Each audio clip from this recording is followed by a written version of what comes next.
Le partage qui suit est issu à la fois de ma compréhension du livre de Lise Bourbeau, Les 5 blessures qui empêchent d'être soi-même, et de mon expérience personnelle et en tant que thérapeute. Pour plus de détails, je vous invite à lire son livre ou à me contacter. La blessure d'humiliation. Je rappelle que ce qui suit est issu à la fois des enseignements du livre de Lise Bourbeau, Les 5 blessures qui empêchent d'être soi-même, et de mon expérience personnelle et en tant que thérapeute. Quel est le filtre déformant sur la vie d'une personne qui a une grosse blessure d'humiliation ?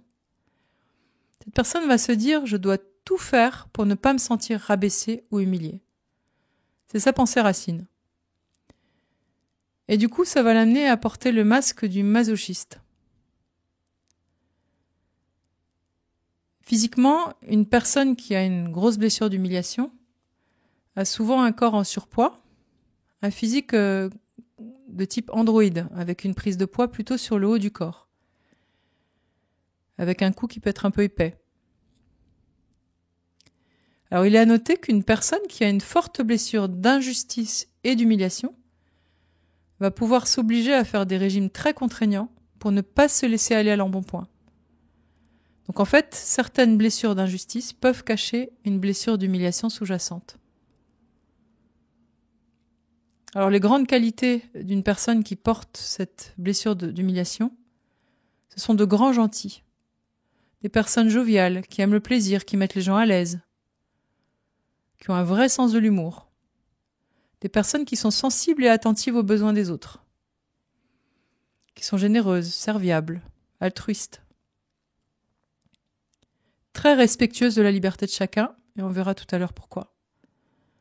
Ce sont de très bons médiateurs.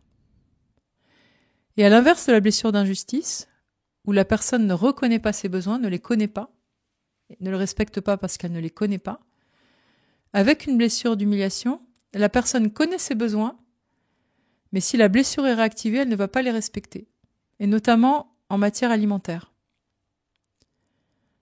Ce sont aussi des personnes qui ont de grands talents d'organisation. Alors cette blessure est très particulière par rapport aux 4 autres. Elle est en lien en fait avec le parent qui s'est occupé de l'enfant petit. Le parent qui l'a élevé au sens physique du terme et qui lui a notamment appris la propreté pour manger et par rapport aux besoins. Alors pour aller un peu plus loin par rapport à ce lien, pour comprendre comment ça fonctionne, en fait c'est une blessure qui est en lien avec un parent qui est censé amener l'enfant vers l'autonomie, enfin qui l'amène vers l'autonomie, mais qui est hyper contrôlant et très castrateur. Donc en fait, la blessure d'humiliation, elle parle d'un enfant qui s'est senti étouffé. C'est un enfant en fait qui sent très tôt que son parent contrôlant a honte de lui ou a peur d'avoir honte de lui, et notamment par rapport à l'image extérieure. Donc il y a vraiment une histoire d'image sociale à maintenir à tout prix de la part du parent contrôlant en lien avec cette blessure. En fait, c'est un enfant dont la liberté est cassée par ce parent hyper contrôlant et il ne se sent plus de liberté pour agir ou bouger comme il le veut au niveau physique. Donc évidemment, c'est une personne qui aspire à beaucoup de liberté et qui veut se montrer solide et sortir du contrôle. Mais comme elle a la liberté en étendard, selon notre bonne dualité, en fait, elle va vivre toutes les chaînes possibles et imaginables avant de trouver la liberté à l'intérieur d'elle-même. En fait, si on devait résumer le ressenti d'une personne qui réactive cette blessure d'humiliation, ça pourrait se résumer de la manière suivante. Quand je ressens la honte, je me sens mourir. C'est vraiment ça qui se passe. Alors pour trouver son autonomie à tout prix, cette personne va beaucoup prendre sur son dos. Et d'ailleurs, elle a souvent mal au dos. Elle va beaucoup aider les autres, mais aider les autres au point de se perdre. Et en fait, à force d'en faire trop pour l'autre, sans s'en rendre compte, elle va les abaisser et les humilier, en leur faisant sentir que sans elle, ils ne pourraient pas y arriver. En fait, la personne qui ressent cette blessure d'humiliation cherche inconsciemment la douleur et l'humiliation, de façon inconsciente bien sûr. alors que bien sûr c'est sa plus grande phobie, l'humiliation. Et comme elle porte ses lunettes déformantes qui ne voient que l'humiliation, elle va souvent ressentir la honte d'elle-même ou honte pour les autres par rapport au comportement des autres. C'est une personne hypersensible, la moindre petite chose l'atteint. Elle va tout faire pour ne pas blesser les autres. Et dès qu'une personne qu'elle aime est malheureuse, elle va se sentir responsable. C'est une personne qui va hésiter à s'exprimer par peur de blesser l'autre ou par peur de se sentir elle-même humiliée ou rabaissée. Parce qu'à la moindre critique, elle se sent rabaissée et humiliée. C'est ses lunettes déformantes sur la vie. Donc elle connaît, comme je vous l'ai dit tout à l'heure, elle connaît ses besoins, mais elle a une grande difficulté à les exprimer. Toujours par peur de vivre la honte.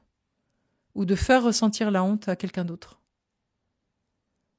Puisque depuis qu'elle est petite, elle n'a jamais réussi à exprimer ses besoins.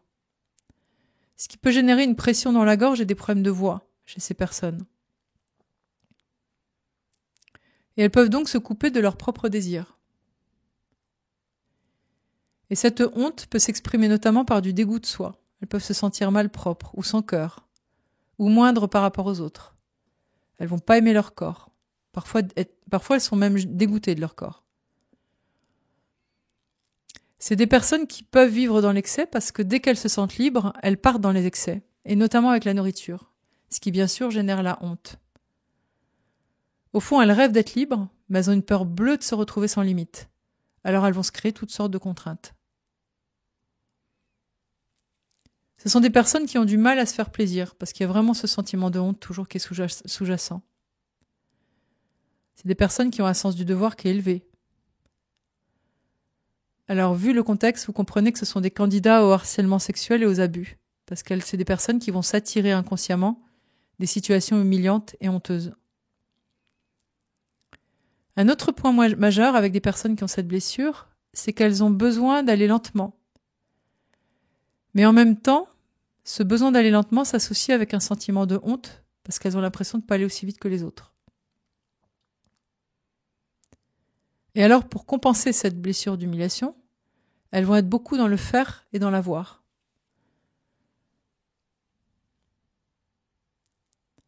Alors, je vais vous donner deux petites anecdotes pour illustrer la blessure d'humiliation.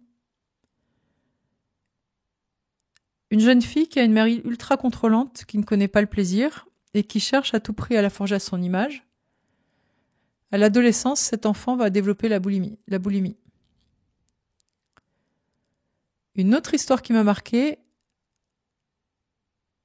c'était une femme qui ne pouvait plus se regarder dans le miroir depuis des années tellement elle détestait son corps. Alors bien sûr, on peut ajouter, on peut dire qu'il y a de nombreuses femmes violées qui portent cette blessure. Alors les croyances sous-jacentes, les croyances limitantes en lien avec cette blessure d'humiliation, ça va être « je suis responsable du bonheur de ceux que j'aime ». Je suis indigne. Je me dégoûte. Mon corps me dégoûte. Si je vis la honte, j'ai l'impression de disparaître. Leur plus grande peur, c'est la liberté. C'est leur plus grande... c'est ce qu'elles portent en étendard, mais c'est aussi leur plus grande peur.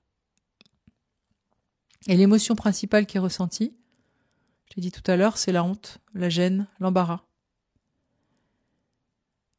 Et dans le vocabulaire de ces personnes, les adjectifs petits et gros reviennent beaucoup. Ou des expressions comme gros cochon, grosse cochonne, ce genre de choses. Alors leur chemin de guérison, ça va être d'observer les situations où elles se sentent humiliées. Le versant victime de cette blessure. Et dans un deuxième temps, ça va être de regarder quand et comment elles se mettent dans des situations où elles humilient les autres. Et enfin, quand et comment elles s'humilient elles-mêmes, en se punissant avec des compulsions alimentaires notamment. Et dans une deuxième étape, pour changer leurs croyances, il va falloir qu'elles modifient leur regard, leur perspective, leur comportement, leurs habitudes, pour pouvoir reconnaître leurs propres valeurs et cesser d'avoir à la prouver. Apprendre à prendre leur temps. Prendre le temps de vérifier leurs besoins avant de dire oui. Moins porter sur leurs épaules. Cesser de se créer des limites et des contraintes. À tire-larigot. Et apprendre à dire non sans culpabiliser, notamment vis-à-vis du parent contrôlant. Voilà le tour d'horizon de ces 5 blessures. Il reste maintenant une conclusion pour vous parler de comment vous pouvez être amené à aborder ces blessures-là quand il y en a une qui émerge pour vous. Je vous souhaite une belle journée.